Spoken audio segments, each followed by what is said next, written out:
Hey folks, welcome back to Shooting Up North. I'm your host, Lewis Carlin. We're here right here on the Alliance Pro Wrestling Network. This just came in. We're actually on YouTube live right now. This news just came in from Impact Wrestling. Larry D. Impact Wrestling star Larry D has requested his release from Impact Wrestling. I'm reading this from Fightful.com. It says Larry D is looking to move on from Impact Wrestling. Larry D took to social media to announce he has requested his release from Impact Wrestling.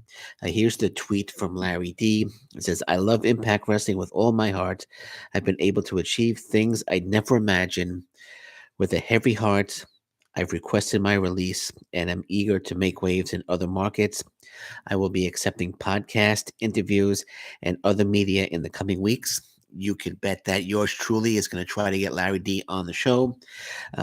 Much love all. Let's work. So, Larry D, Impact Wrestling star Larry D, he hasn't really been used that much over the last couple of months.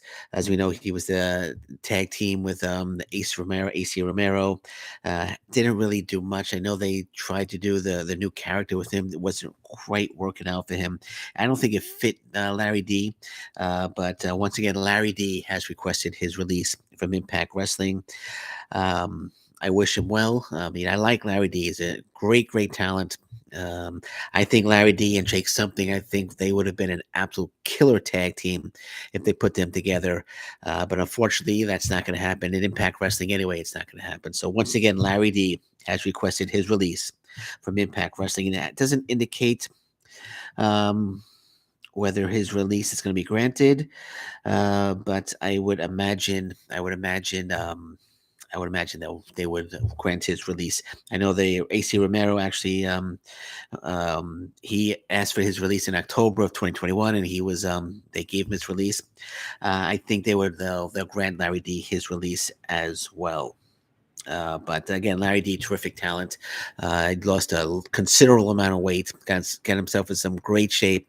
And again, I think him and Jake Something would have been absolutely fantastic tag team. I think that Larry D joining Violence by Design would have been fantastic. But again, we're not going to know how that would have played out for Larry D. But again, wish Larry D the best of luck. Um, um, wish Larry D the best of luck. And again, he says he's accepting podcasts and interviews in the coming weeks. So again, you can bet that yours truly is going to get on the horn and try to get Larry D on the show. Okay, so I just want to pass that on to you. Anything else breaks, I'll be back. But until then, thank you very much. Take care. Bye bye. Stay safe, everyone. So long. Bye bye.